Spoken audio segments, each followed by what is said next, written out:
guys, it's Simon. This is Wrestling Unlimited. As it's, give me 1 second, wrong ticker. Bingo, as it's Friday. And that means tonight is Friday Night Smackdown.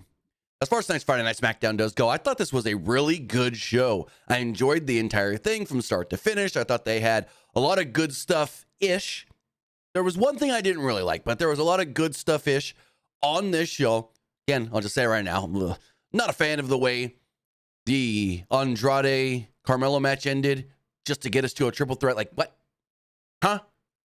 Okay, whatever. But 3 new matches were announced for the Crown Jewel pay-per-view, which actually brings the total of matches up to 6. So I think we've got the full card for Crown Jewel. I think we have the full card. I'm going to read it off here. It is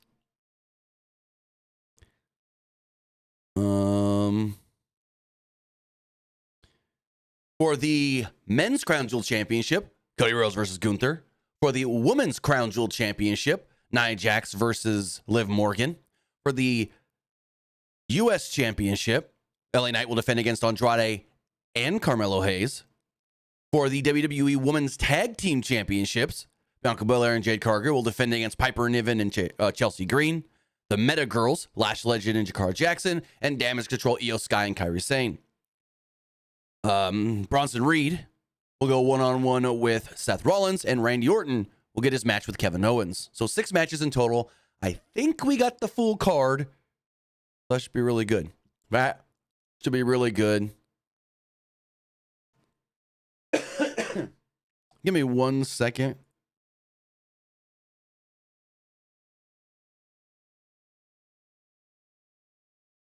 Got to respond to a message.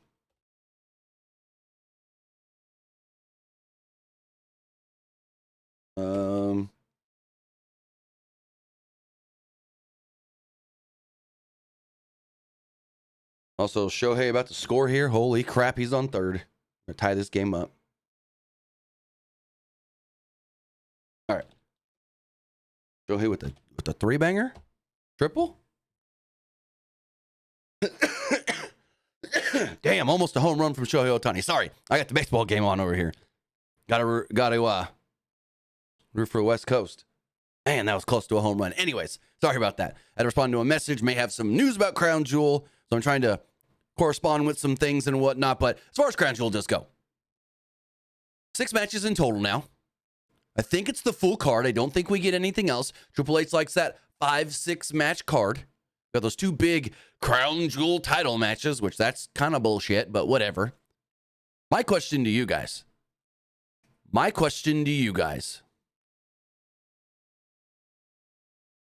Does somebody get screwed in that men's Crown Jewel match? Does KO screw Cody? Oddball question. Does Bill Goldberg screw Gunther?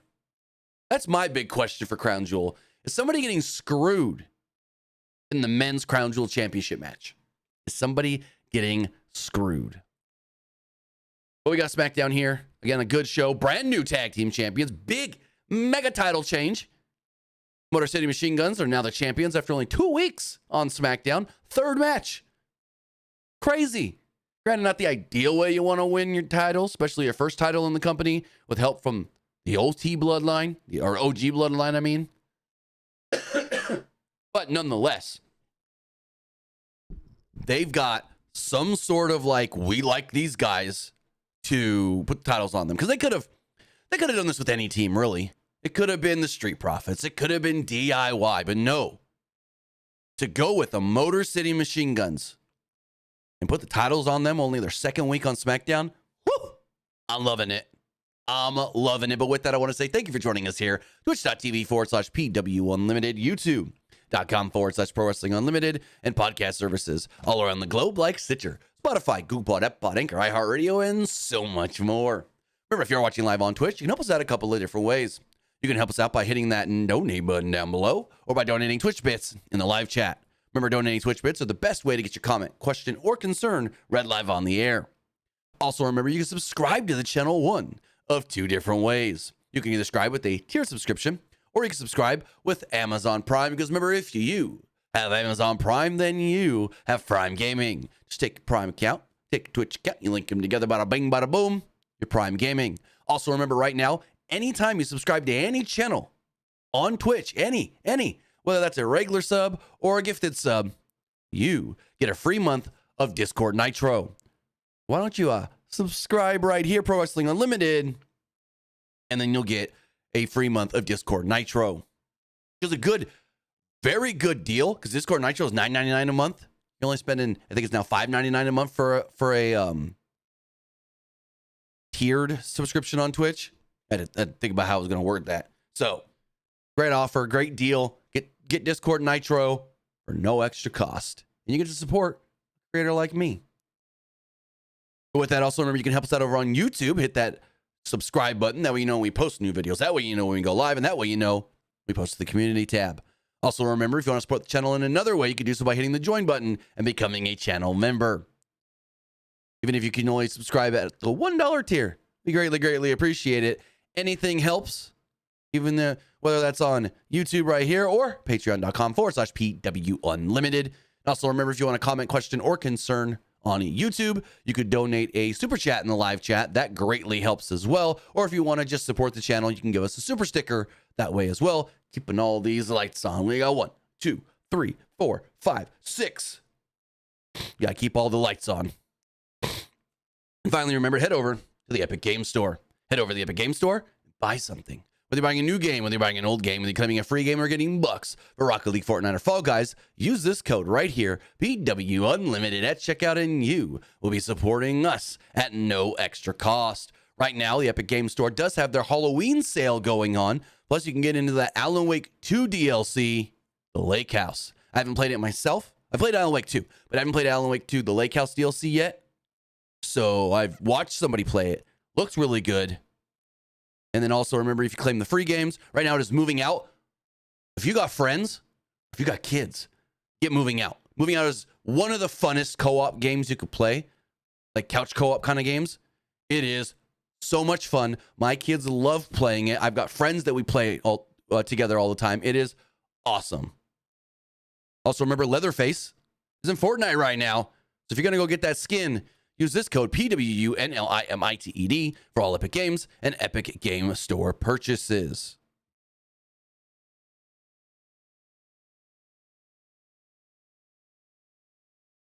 I'm trying to get better at muting the mic when I got a cough, so I'm not blowing up your guys' ears.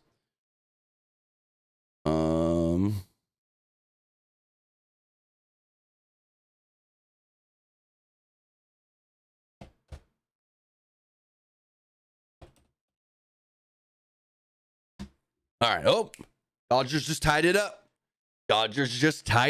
Let's go, as Pat McAfee would say. Anyways, Smackdown. I thought it was a very interesting open. It was different.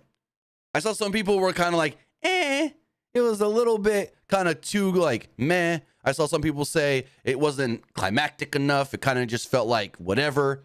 I thought this was good because it was different. So the show opens up. Randy Orton is walking from the back towards the ring. He gets to Gorilla and he stops. He goes over to Triple H and he tells him something. They're talking for a minute. And Triple H is kind of like, I'm busy. Randy's like, well, I'm going to go up there. And Randy's music is playing and Triple H is like, you need to go. Your music's playing, go. So Randy makes his way out to the ring.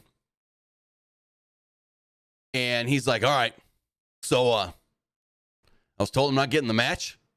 Yeah, no, Nick Aldis can't make the match because there's a higher power telling him no. Well, Hunter, come out here. We need to talk. Triple H's music hits. We then get a camera right on Triple H's face, and there's some guy, I don't know who he is, sitting next to him. And Triple H looks kind of, not really pissed off, but like annoyed. And he's like, all right. And he gets up and he walks out to the ring.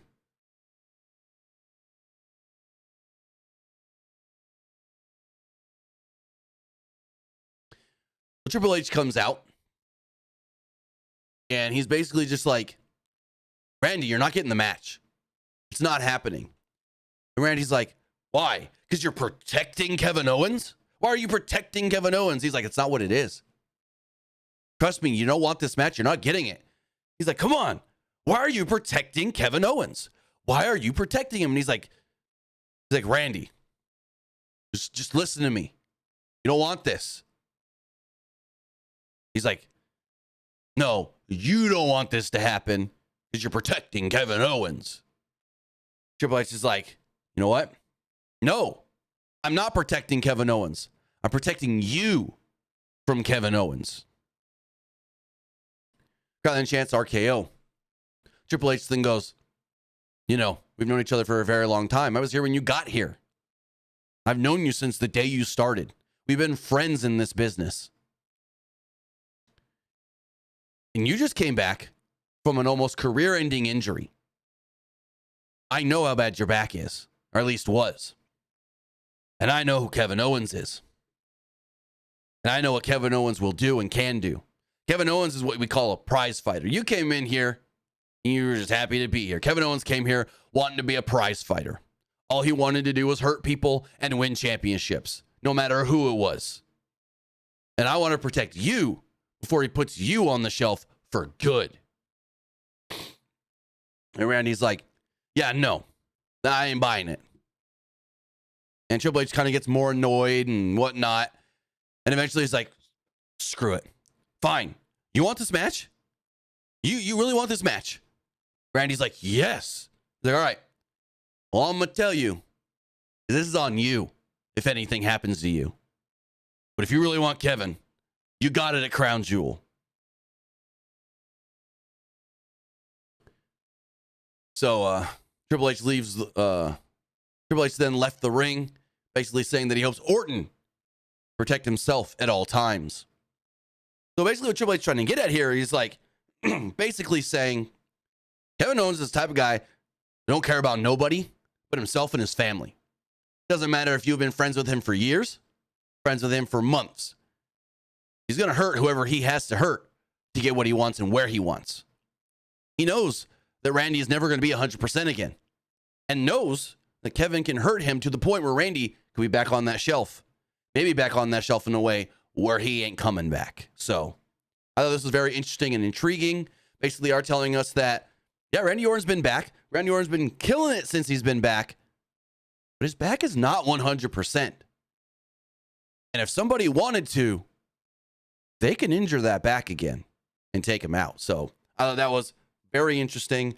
Very kind of telling of, is this going to be something going forward with Randy Orton? Like a lot of the careful of your back. You're not 100%. Hey, you're not perfect. You may feel great, but it's not the same. So I'm very interested in seeing where this leads to with Randy. We got more Randy later, which was another tease for something for Randy that we've been wanting to see.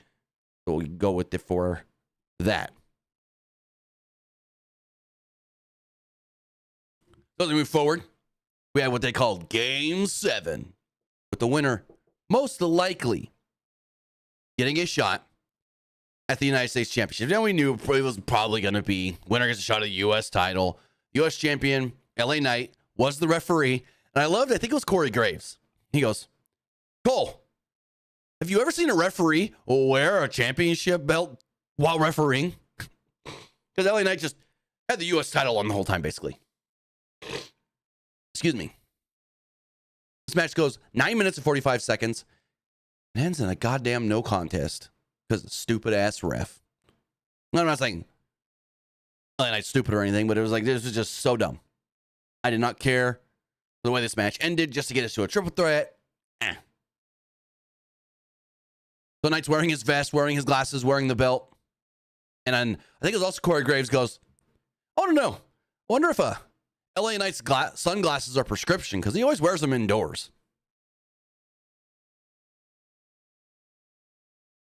I'm like, huh. He's not wrong. Corey's not wrong there. Anyways, as far as the match does go, Hayes rolls to the outside early on, and Hayes threw Andrade into the barricade. Back inside the ring, Andrade took control with some chops and stomps. Knight was yelling at Andrade, and Hayes took advantage until Andrade simply pushed Hayes over the top rope. Andrade then ran for a splash, but LA Knight stopped him and was like, no. We ain't doing any of this. I'm going to count him out. And he's like, 1, 2, 3. And Andrade was like, yeah, no. screw this. Because LA Knight was like up against the ropes, kind of leaning over the top rope, counting. And Andrade goes, screw this. He bounces off the far ropes, comes back, jumps over LA Knight, flashes down onto Carmelo Hayes. Great spot. Great spot. I thought this was great. This looked awesome. We go to a break. Show returns from the break, and there was an inverted Spanish fly off the second rope. Both men kind of sold the effects of it. Knight at this point had his belt and sunglasses off. We didn't see why he took them off during the break. Hayes and Andrade then traded blows until Hayes planted Andrade with a tilt-a-whirl facebuster for a 2. Crowd started chanting, "This is awesome." Andrade then set up for the message, his DDT, but it turned into a destroyer from Andrade onto Hayes. Andrade then hit a double knees in the corner and got a 2 off of it. Hayes then kicked out and threw Andrade onto Knight, which meant that Knight was free to count the pin. Mello then accidentally super kicked LA Knight. Andrade went for the 3 amigos, but it turned into Mello planting Andrade. Knight then threw Hayes into the commentary table, hit a BFT on Andrade, and then the same to Mello. The match is just over because they accidentally hit him. Okay, you got all butt hurt because they accidentally hit you. Refs get taken out all the time, Bubba. We saw a ref bump in the fucking tag title match at the main event at the end of the show. Did that referee get all pissed off? No. But I get it. That's a trained professional referee. LA Knight is a hothead pro wrestler. The match ends in a triple threat, or a match ends in a no contest, which then leads to a triple threat for the U.S. title at Crown Jewel. So Knight walked to the outside, rang the bell, and grabbed a microphone. Knight said, "To hell with a Game 7. Knight said that I'm the U.S. champion, and I'm the winner of Game 7. His music played, and he walked off. The match was really good to the point where it just went off the rails. So, yeah. In thinking, though, if it was going to go to one person winning and getting the title shot, I've been thinking about this. Who would I have wanted to see? Probably Andrade. I think I would have liked to see Andrade versus LA Knight for that title again on a proper pay-per-view premium live event match. Nothing against Carmelo. I think Carmelo's great as well. But something in me was like, with no commercials and just a little bit longer time, LA and Andrade could have a really, really, really good match. So on Nia Jax and Tiffany Stratton were talking backstage, and Candice LeRae walked in frame. LeRae said that she'd take care of Jax's Naomi problem, and Tiffany Stratton looked a little disgusted by it. So LA Knight was backstage, and he walks into GM Nick Aldis. Aldis was angry and said, that's not how things go around here. That's not what the job was, basically. So at Crown Jewel, defend your title against both men. And LA Knight was not too happy about that one. So, speaking of Candice LeRae taking care of the Naomi problem, we had a 9-minute match where it was Naomi versus Candice LeRae. And I was like, please give Candice another win. Please give Candice another win. I want to see her, what they... Nope. And you know they're going to say, well, they kind of kept Candice strong because Bayley had to get involved. I saw those tweets. So Candice LeRae had the early advantage until Naomi hit her with a kick to the back of the head. LeRae came back with a crossbody and a couple of pin attempts. Naomi earned the upper hand with a kick and a bulldog into the turnbuckle. Naomi went to the top, and LeRae caught Naomi, planting her on the apron. The show then went to a commercial break. The show then returned, and Naomi had control until LeRae pulled Naomi down by her hair. LeRae then worked a ground and pound style. Naomi fought back and planted LeRae to even things out. Naomi then landed a series of drop kicks and a bulldog. Naomi went for another bulldog, but LeRae countered, and Naomi went to the outside. Indy Hartwell then ran Naomi into the ring post and rolled Naomi back into the ring. Bayley's music would then hit. Bayley would take out Indy, distract Candice LeRae. Naomi hit her with her finish and pinned her to pick up the win. So, yeah. That's how that match went. Naomi beats Candice. Candice gets the big win last week and then takes the L again this week. It's unfortunate.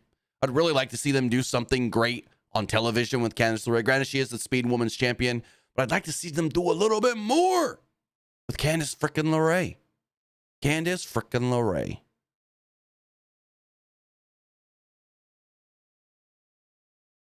Also, guys, just a heads up, after this live stream, we're going to go live again, playing some more Call of Duty Black Ops 6. We'll be live here, youtube.com/Pro Wrestling Unlimited and twitch.tv/TimmyBuddy. May have some people join me to play as well, so that should be really fun. Again, we're doing a Black Ops 6 stream not long after this stream concludes. So I showed Lin-Manuel Miranda in the crowd. If you don't know that, he is basically he's Hamilton. He wrote the play, the musical, I guess you would call it.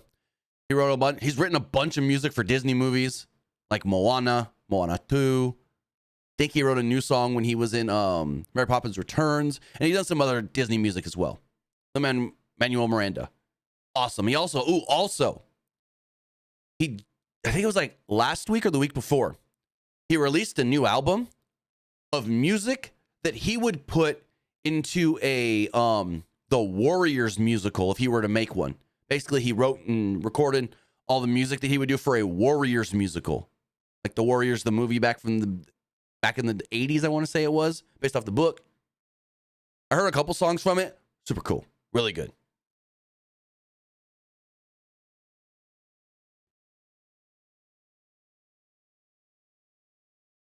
So Cody Rhodes' music hits right at the top of the hour. And, well, we didn't get the whoa. We didn't get the third whoa. Because Gunther came out. Kind of took the crowd down. The crowd was chanting for Cody. Gunther asked Cody, "What do you want to talk about?" Which I thought was funny. Cody then told Gunther he wanted to know why the Crown Jewel Championship meant anything to him. Gunther said that it was totally unnecessary to mention your daughter last week. So he clearly reads his website regularly. I'm like, well, because I said the same thing last week. I was like, what? Why? What? Legacy for your daughter to win the Crown Jewel title? Whatever. I don't know. Because last week Cody was like, I want to be the first Crown Jewel champion because being the first is always the best. And then that would, further put the legacy on the Rhodes name, and that would be great for my family, my daughter. I don't know, whatever. Anyways, Gunther talked about how Cody finished his story. It's all for the legacy of Dusty Rhodes. Gunther then mocked Cody for asking for the, quote, John Cena schedule, even though he is the real workhorse champion as World Heavyweight Champion. Gunther said that Cody just loves the dramatics. Gunther said his only reason is himself, because he's the greatest pro wrestler in this company. The crowd actually cheered when he said that. Gunther said that he simply wanted to live up to himself. And to be the best, you gotta win everything you can. Gunther asked Cody what the real reason he wanted this title was. Why do you need to be Crown Jewel champion? Cody responded by saying that was the dumbest question he's ever been asked in a wrestling ring. Cody said that none of it exists without the fans. Cody said, you took their woe away. Let's give them one. Let's go, guys. 3, 2, 1. Whoa! Cody said, quote, bet your ass I'm dramatic. And he said that he was proud to be so dramatic. He also celebrated Cody crybabies. Cody talked about Cody talked about he was making the media round. Oh, okay. I wrote this weird. Cody was like, I was making the media rounds. I was in Vegas yesterday at Allegiant Stadium promoting WrestleMania tickets going on sale. Where were you? You couldn't even be bothered to get out of bed. Gunther interrupted Cody, said that he knows everything about responsibility. The crowd cheered again. Gunther told Cody that he gets the same requests Cody does, but Gunther just tells them no because he has the guts to say no, unlike Cody. Gunther says that he has the guts to say no to everybody, even the fans. They then booed him. Gunther said that the reason Cody doesn't say no is because his, quote, little story is over. And that makes Cody a, quote, gutless champion. Nothing to fight for. Gunther said that the gutless champion will always be the secondary champion to Gunther.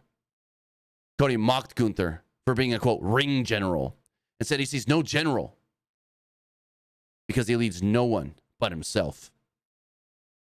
Cody said his whole career has been built on guts. And out of nowhere, drops down and does the gold dust little off your back punch up deal. Ludwig Kaiser then runs in and stomps Cody as a result. Kaiser and Gunther then attack Cody. Gunther then hit a lariat on Cody, but Randy Orton ran out, chased off Imperium, and helped Cody to his feet. Crowd chants for Randy.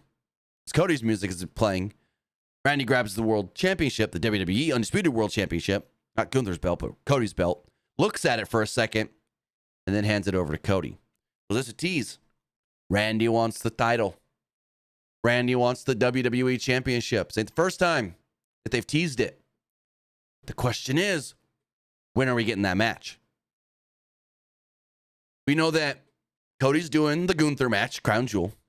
We don't know what Cody's doing at Survivor Series on November 30th, but it has been reported multiple times now that on December 14th at Saturday night's main event could be most likely Cody versus Kevin. CR versus KO. So we'll see. Maybe Randy gets the title shot at Royal Rumble? Maybe. I'm just saying. We had a video recapping last week's Bloodline developments and everything that happened with them on SmackDown and then Raw with Jay and this and that. Then, all the women we've seen this past week just fighting each other, arguing in Nick Aldis's office. Adam Pearce was also there, the Raw GM, and Ava was there, the NXT general manager. Aldis then said, Crown Jewel, you're all getting a shot at the titles. 4-way. Bianca and Jade will defend against Damage Control. Chelsea Green and Piper Niven. And the Meta Girls, Shakar Jackson and Lash Legend. So it's a 4-way for the WWE Women's Tag Team Championships. And then, of course, Bianca's got to do the line and say the thing of, well, we're cool with it because we owe it. We stay ready or something like that. We stay ready. So a few things were announced for next week's Friday Night SmackDown, which is currently being filmed as we speak. As far as next week's show, I'm going to pull this up on the screen because we got graphics for it. I'm hitting the wrong button to pull this up. Why is it not going? Come on. Sometimes Chrome just doesn't want to cooperate. I think I got it now.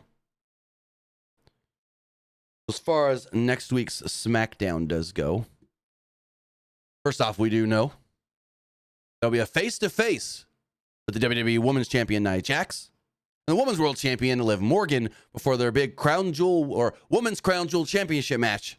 Crown Jewel. We also do know in a fatal four-way, it'll be Bianca Belair, Io Sky, Piper Niven, and Lash Legend. Finally, we also do know there'll be Cody Rhodes and Randy Orton versus Imperium in a tag team match. That should be an interesting one. Very, very interesting. My gut here, Cody pins Kaiser. That's my gut feeling. Maybe Randy, but Kaiser's taking the pin regardless. Excuse me.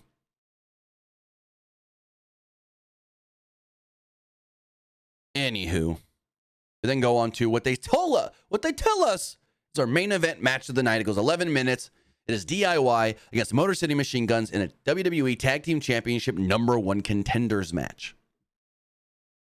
Also remember, guys, if you want to support the channel, you can do so by donating a super chat or super stickers on YouTube or Twitch Bits on Twitch. This match again goes 11 minutes and 15, 16, 17 seconds, somewhere around there. Gargano and Shelley started off the match, and Corey Graves actually talked about how he's known Motor City Machine Guns for many years, been friends with them. He said that at one point, him and Shelly were sitting in his living room joking about how Gargano's never going to make it, which was funny because Gargano made it to WWE before Alex Shelley and Chris Sabin. Anywho, also, really cool video that WWE posted today on their YouTube of like basically their vlog things that they do sometimes.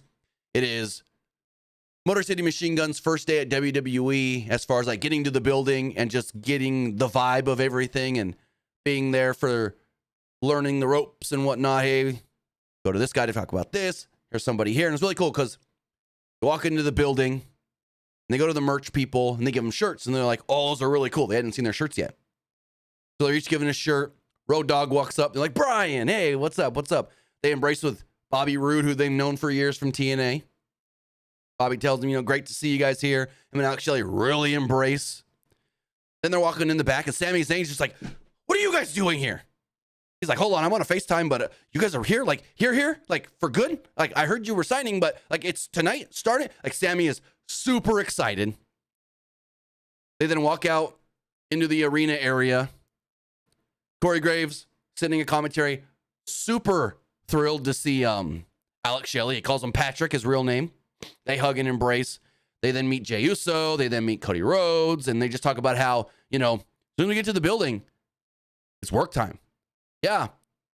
We prep like 10, 20 minutes before our match. They tell us, hey, your match is coming up, this, that. But it's all the stuff before that. Before the show even starts and the people are in the building, prepping and knowing what we're supposed to do and getting ready for the show. That's just as important as going out there and doing the job in the ring. So really cool videos, like 5 minutes, maybe just under 5 minutes. I highly recommend it. Anyways, as far as this match does go, boy, was it great. So again, like I said, Gargano and Shelley started off the match. The two traded pin attempts and then kind of not really stalled out, but like they traded the pin attempts and then they had like the kind of like restart, refresh in the middle of the ring. One of those like quick, I wouldn't call it lucha style things, but you know how like you see like the high flyers where they do like the flip, drop down, pin, backdrop, this, that, and then finally like they just free, kind of like that. Ciampa then tagged in before long. Sabin came in to hit Ciampa with a series of rapid fire double team moves and whatnot. Gargano then tagged in and DIY hit their own double team moves on Sabin. Now the big thing that they're trying to push with the Motor City Machine Guns, it feels like, is that they're one of the greatest tag teams ever as far as working together, knowing what the other is going to do before they do it, and having just the greatest arsenal of double team tag team moves there is. That's what it feels like to me on commentary. They're really trying to build up with the Motor City Machine Guns. Is like there may have never been a team that works so fluid and cohesive. And then Corey Graves said that he goes, last week I dubbed them your favorite tag team's favorite tag team. I'm going to double down on that, Cole.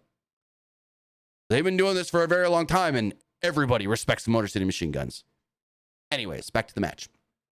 Gargano chopped Sabin and tagged in Ciampa, but Sabin tagged in Shelley. Things kind of broke down, and Ciampa was on the receipt of Ciampa was recipient of a meet in the middle for the Motor City Machine Guns. Gargano then hit a spear. Sabin and Ciampa worked over Shelley on the outside. Gargano and Ciampa then celebrated, and the show went into a commercial break. Back from the break, Sabin was battling both Gargano and Ciampa. Ultimately, Shelley tagged in, and the two worked over DIY, complete with a wild double team move that involved all four wrestlers. Sabin then tagged in and lifted Gargano. Gargano rolled Sabin up before kicking Sabin in the ear. Ciampa then tagged in and hit an assisted fairy tale ending. Ciampa landed a running knee on Sabin. Thought the match was over. Sabin kicked out right at the last millisecond. Gargano then tagged in, and they set up for a meet in the middle. But that resulted in multiple failed pin attempts. Gargano then accidentally would super kick Ciampa when Shelley would move out of the way. Sabin would move out of the way. Shelley then tagged in, hit the... Wait. Hold the phone. I'm reading my own notes knowing that this match ended incorrectly. If I wrote this correct... So, my notes say, Shelley tagged in, and they hit the skull and bones to win the match. But, Sabin and Gargano. So hold on. Hold on. I need to go find a replay of this really fast. We're about to unearth some stuff here real fast. Hold on, ladies and germs.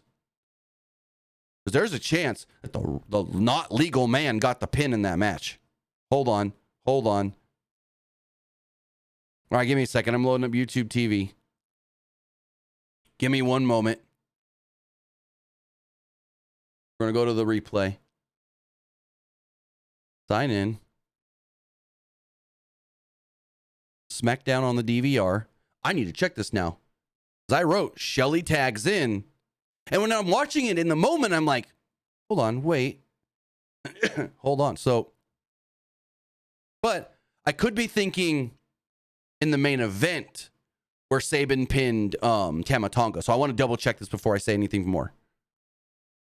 Because I could have got the two finishes mixed up because they were basically the same finish. Let's go to the DVR.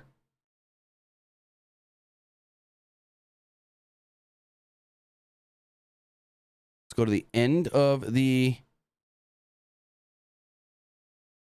Oh, this is fast forwarding weird.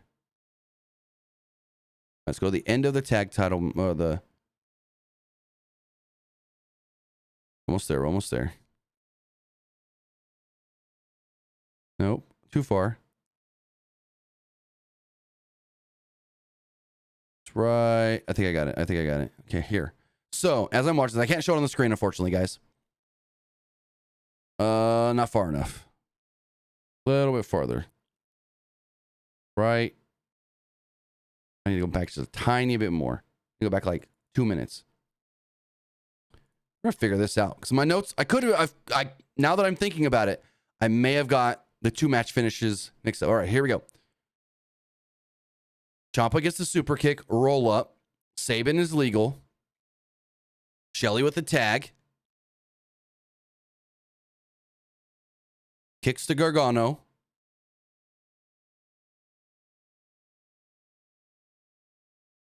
Skull and Bones. Okay, so I think I may have got the two. My DVR is wonking all wonky. This is all wonky wonk. Yeah, it's all we're not wanting to fast forward correctly. But let me go back to the end of, here we go. The end of the tag title match. Hold on. I need to refresh. Or I need to back up a little bit because all right. Jay hits Tama Tonga with a chair. Once. Twice. Ref is down. Speared Tama Tonga.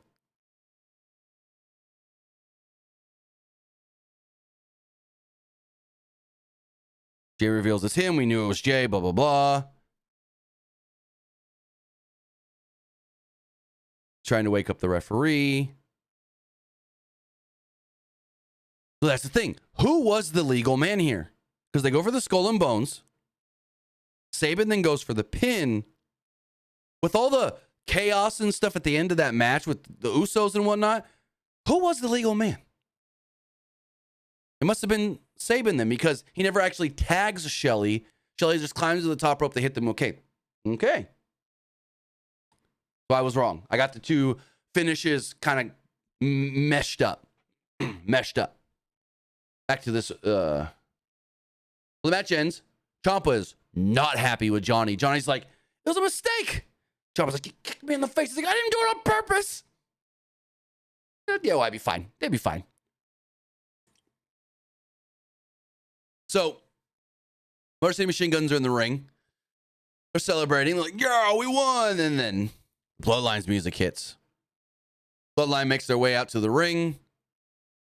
Well, go to break. Come back from the break. Bloodline are standing here. Motor City Machine Guns are standing here. Nick Aldis is in between them going, we ain't doing this. Fellas, not tonight. The crowd starts chanting, OTC, OTC. So Solo goes, Solo, he goes, hey, Brooklyn, shut your mouth. They get louder, OTC. OTC said, hey, Brooklyn, I told you to shut your mouths. He said, Nick, all due respect, we're just out here to introduce ourselves to the new #1 contenders. The crowd boos. Solo then said also, Brooklyn, Acknowledge me. And they booed again. He gets a lot of heat for that, which is great. Anywho. Oh, no. Yankees just went up 1 in extra innings. Uh-oh. So, let's go welcome the Motor City Machine Guns to the WWE to Friday Night Smackdown and kind of basically congratulated them on becoming #1 contenders. Sabin then says, yeah, we are the new #1 contenders, and we'll take that match anywhere, anytime. Sikoa said, that's funny. You're here to make an impact? Kind of joking off of where they came from. And they're like, yeah, how about we do this match right now? And Austin's like, whoa. Hold on there. Shelly interrupts and goes, Nick, we've known you for a long time. You've known us. We ain't stepping down. We ain't backing down. Shelly said, if they want to give us the title match right now, we'll do it. We'll take it. All this was like, you sure this is what you want? And they're like, yeah, make the match, Nick. They made the match. Motor City Machine Guns challenging the Bloodline in a 7.5-minute match for the WWE Tag Team Championships. This is great. What a way to end SmackDown. I loved all of this. The match starts off with Tongans, Motor City Machine Guns all brawling. The show went to its final commercial break, and when the show returned, Tama Tonga was working over Shelly. Loa and Tonga then went for a double splash, but Shelly moved, and Jimmy Uso appeared all covered up and whatnot, and kind of took out Solo and Jacob on the outside. This caused a distraction. Sikoa and Fatu quickly, though, fought back, and then Roman's music hits. It doesn't come out right away, and Corey Graves is asking. Him and Michael Cole both are like, wait, is he really here? Is Roman really here? Is Roman really? And out comes Roman Reigns. Jacob Fatu says, oh, no, not on my watch. And he goes straight after Roman, but Roman meets him in the middle of the ramp and a whoop-ah, Superman punch. Jacob walks right into it. Superman punch. Reigns, Jimmy, Sikoa, Fatu, they all fight away. They disappear. Sabin then tags in. Sabin works over Tama Tonga and then hit a shotgun dropkick. The Bloodline then fought back and moved the ref into the way of like an elbow or whatever. Basically, Sabin was running at Tonga low in the corner. He pulls the ref in and he was going to go for like one of those little elbow shimmy things, shoulder things in the corner. He hits the ref. Ref's knocked out. So the Tongans grab chairs. And another man in a hood runs out. And Corey tells us, he doesn't say his name, but he goes, oh my God, Cole, look at the eyes. We know who that is. Look at the eyes. And Mike Cole's like, oh, I see. I know who that is. But they won't just say it's fucking Jay. Anyways, Jay takes out Tangaloa, throw him over the commentary table, gets in the ring, grabs the chair, hits Tama Tonga with it twice, once in the gut, once across the back, hits him with a spear, and pulls the hood off, takes off the bandana. It's me, Jey Uso. And Michael Cole yells, main event is here. Alex Shelley then goes to the top rope. Sabin grabs Tama Tonga in the neck breaker. They hit the skull and bones. And they pin Tama Tonga to become and new WWE Tag Team Champions. Yeah, you heard me right, ladies and gentlemen. And new WWE Tag Team Champions in their second week on WWE television, in their third match in the company. Motor City Machine Guns, Alex Shelley, and Chris Sabin. Oh boy, was this awesome. But that ain't it. There's still more. Motor City Machine Guns, they celebrate. They take the belts. They're overjoyed. They raise them up in the ring. They raise them up at the top of the ramp. And Jay's in the ring by himself. Jimmy then comes down. Jay and Jimmy hug it out in the middle of the ring. Roman at the top of the ramp. Just looking down. Looking all, I don't know about this. And the show goes off the air with two twin brothers back on the same terms, per se, we think. Great final 10 minutes of this show. Oh, boy. I liked it a lot. I thought it was a hot finish. Crowd was in. When Jimmy showed up, they erupted. Roman came out, they erupted. Jay came out, they erupted. This OG bloodline, there ain't no question. Baby faces are heel. No, they're baby faces all the way. And the crowd loves them all. We know the crowd loves Jay. That's a non-factor question. But they also love Roman. And they also love Jimmy. So all they need is their fourth. Who's it going to be? Sami Zayn? I still see some people trying to say Cody. Keep Cody away. Keep Cody away from all this. I don't think we need Cody involved anymore. Get Sami somehow and go from there. Because that would make the most sense. Sami frickin' Zayn. But with that, guys, let's get the poll here really fast on Twitch.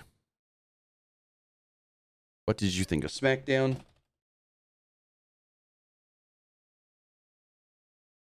Oh, Angels need to tie it up here. Liked it. Was right. I didn't like it. Let's go check the other polls while you guys vote on Twitch really fast. As far as the... Holy crap.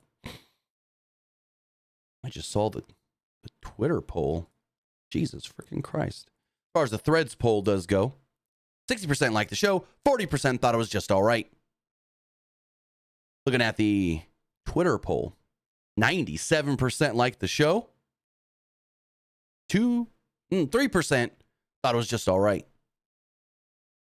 Looking at the YouTube community poll, 89% liked the show, 9% thought it was just all right, and only 2% didn't like it. Some of the comments here. Only because an all-time SmackDown show because of the ending. So people saying this is a great ending of the show, and I agree. It says, love the most Machine Guns are the new WWE Tag Team Champions. The Usos are back together. Jimmy and Jay, OG Bloodline. Where it says, seeing Candice this week as well makes my day. Oh, yeah. I love what Candice LeRae on TV.